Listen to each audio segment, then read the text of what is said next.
Bonjour Monsieur Valérien. Bonjour madame. Certaines personnes entendent parler sans pour autant connaître la réelle connotation. Alors, comment pouvez-vous présenter le tourisme au grand public? C'est quoi son utilité? Ça, c'est une très bonne question.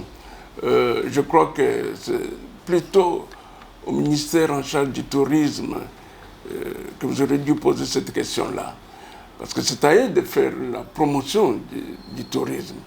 Bon, n'en déplaise à certains, il est un fait que quand on parle déjà du tourisme, on permet aux gens de se déplacer, de visiter des lieux, certains lieux qui sont historiques ou pas, de coins qu'on ne connaît pas, d'y faire certaines activités momentanées, pas d'y s'installer parce qu'à ce moment-là, ça ne devient plus du tourisme. Et surtout de mettre en valeur la culture. Pourquoi on fait le tourisme? C'est pour mettre en valeur la culture.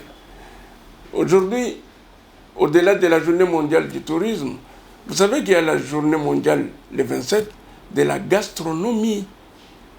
Cela veut dire, les touristes, quand ils viennent dans un pays, ils vont goûter à la gastronomie du pays et connaître la culture culinaire de ce pays-là. Alors, il y va de vous, les médias, des autorités, de faire la promotion du tourisme. Parlons de l'ETEC maintenant, qui a tout un département consacré au tourisme. Dans plusieurs dans vos interventions, parce que j'ai pour habitude de couvrir vos événements, vous nous dites toujours qu'un cimetière n'est pas un endroit de superstition où il y a des fantômes. C'est un endroit où les gens peuvent venir. Si vous pouvez mettre des chaises dans vos cimetières, les gens pourraient venir et puis contempler et puis y vivre. Avez-vous déjà une politique de vulgarisation pour le faire connaître? D'abord, merci de dire que vous couvrez souvent nos événements, c'est très bien. Mais allez, quand je prends encore Kinshasa, ça, je ne fais pas la publicité du petit fité, mais j'en connais les auteurs. Ils parlent de ce qu'est Kinshasa, combien on peut lire pour voir les lieux historiques de Kinshasa. Ici, quand vous regardez l'histoire partagée entre le Congo et la Belgique, ce sont dans les lieux, les témoins. C'est des trucs qui permettent au tourisme de se développer. Revenons maintenant à notre philosophie. Nous partons de l'idée que, pourquoi d'abord nos cimetières ont été délabrés, on les trouve sales? Tout simplement, c'est parce qu'on n'a pas développé cette culture de dire que les sépultures sont des monuments qu'on peut visiter. Et d'où le fait que dans notre ASBL, entre terre et ciel, je dis bien entre terre et ciel, parce que très souvent on écrit entre ciel et terre, nous on ne cherche pas la bassesse ou la médiocrité, nous cherchons l'excellence. C'est pourquoi nous disons entre terre et ciel.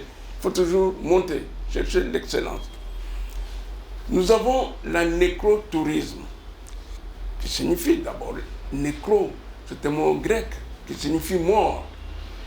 Le tourisme du mort, visiter les tombes. Et pour cela, les cimetières doivent être bien entretenus pour permettre aux gens de pouvoir visiter. Savez-vous, Lombo Franco a été inhumé Au cimetière de la Gombe. Au cimetière de la Gombe, vous avez déjà été? Oui. Vous avez vu, vous savez y aller facilement? Non, pas facilement. Voilà. Donc, cela veut dire que quelque part, si nous devons valoriser notre culture, quand les gens viennent, ils peuvent poser la question, où sera enterré, surtout Emeneya, où sera enterré Taboulé, facilement on leur dira, allez à la nécropole, vous verrez, c'est bien présenté, et vous pouvez vous recueillir sur leur tombe. Et en parlant aux gens, d'abord, n'allons pas vulgariser sur les antennes chaque jour, parler tourisme, non. Dans nos mots d'accueil, nous rappelons aux uns aux autres que revenez pour visiter, refleurir les tombes de vos chers disparus. Ça, c'est de la nécrotourisme. Nous avons déjà eu un groupe de jeunes Allemands qui ont entendu parler de la nécropole, qui étaient de passage pour le Congo central, qui se sont arrêtés à Kinshasa pour venir visiter la nécropole, voir certaines tombes, parce qu'ils ont entendu parler, comme c'était des chrétiens, je crois, ils ont entendu parler d'Alain Moloto qui était inhumé à la nécropole.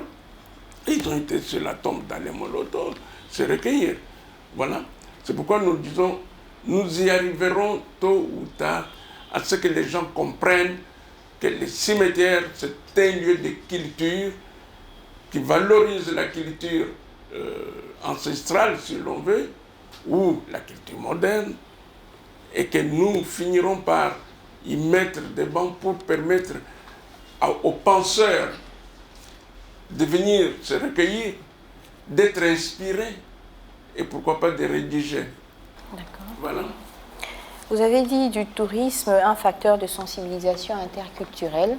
À l'ETEC, outre les méthodes d'enterrement, vous avez aussi le mémorial des disparus et d'autres services que l'on peut placer des cendres de certaines personnes pour incinérer. Cela n'est pas assez connu. Pensez-vous au tourisme pour déclencher un engouement autour de ça? Qu'on le dise pas. Ce n'est pas dans la culture bantoue, par exemple, d'incinérer. Ça, on le comprend. Ce n'est pas dans notre culture. Les incinérations, les urnes que nous avons reçues viennent de l'Europe. Mais ce sont les Congolais et Congolaises. Dans leur testament, on dit, à ma mort, je serai incinéré et les cendres rentreront au Congo. Mais comme on ne peut pas venir épandre les cendres partout, parce que si je le fais, vous allez me traiter d'envoûtement. En disant que voilà comment on est en train de nous envoûter.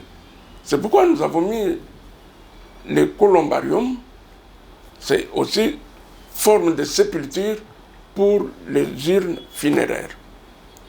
Et c'est bien fermé hermétiquement. Les gens viennent, ils peuvent se recueillir devant l'urne.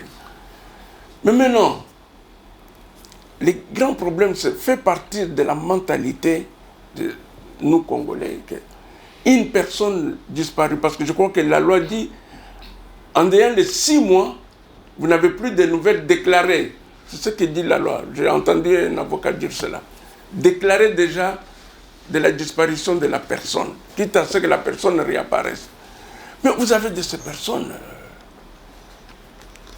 5 ans, 10 ans, vous n'avez plus de nouvelles et vous croyez vraiment que la personne est quelque part. Attends. Beaucoup de jeunes qui veulent aller en Europe, parmi ceux qui meurent à la traversée, combien de Congolais dont on n'a plus de nouvelles? Mais la famille dira toujours, non, non, lui, je crois qu'il n'est pas parmi les morts dans la Méditerranée, il va arriver en Europe, et puis plus rien, on n'a plus de nouvelles. C'est pourquoi nous avons dit non. Nous avons le mémorial des disparus. Parce que les disparus, ils peuvent être disparus soit par un crash d'avion, il peut être disparu par noyade dont on ne retrouve plus le corps. Parce que souvent, avec la noyade, le corps peut partir. 7 jours après, on va retrouver le corps plus loin. D'accord. Et enfin, un message particulier par rapport à la commémoration de la dite journée du tourisme. Ah, écoutez, j'invite tout le monde à faire du tourisme. C'est-à-dire à s'intéresser à un nécrotourisme. Oui, dans le tourisme, il y a la nécrotourisme. À s'intéresser à la culture, à connaître la culture de l'autre. Et pour connaître la culture de l'autre, il faut voyager. Il est vrai que ce n'est pas donné à tout le monde de pouvoir voyager, mais pour ce faire, il y a des petits programmes qui peuvent être diffusés tout le temps à la télé sur la culture de tel village, de telle tribu. Ça permet aussi aux gens d'apprendre la culture des autres. Et j'insisterai surtout sur le fait que nous puissions développer, et ça on y arrivera, c'est un de nos programmes, que nous puissions développer la nécrotourisme à travers la République, pas seulement à Kinshasa, à travers la République. Croyez-moi, vous aurez beaucoup de touristes qui viendraient et qui chercheraient à voir la sépulture de tel, la sépulture de tel. Déjà, nous avons la sépulture du fait Laurent-Désiré Kabila. Avant, je crois que les gens ne visitaient pas, maintenant ça se visite. Le président Étienne Tshisekedi, quand on voyait sa stature, j'ose espérer qu'à un moment donné, il y aura des journées où on ouvrira pour que les gens visitent. Dernièrement, vous avez vu l'héros national Lumumba. Donc, ça, c'est de la nécrotourisme. Les gens qui viennent, ils veulent voir, c'est où. Tel a été enterré où? Ah, tiens, pourquoi faisons-nous, quand nous sommes à l'étranger, en Europe, et que dans notre propre pays, on ne puisse pas le faire? C'est ça le grand problème. Mais avec l'aide de vous, journalistes, on fera passer le message à chaque fois. Et les gens finiront par y adhérer. Comme ils ont adhéré aujourd'hui que le cimetière, ce n'est pas un lieu de fantômes, ça n'existe pas. Merci beaucoup, M. Valérien.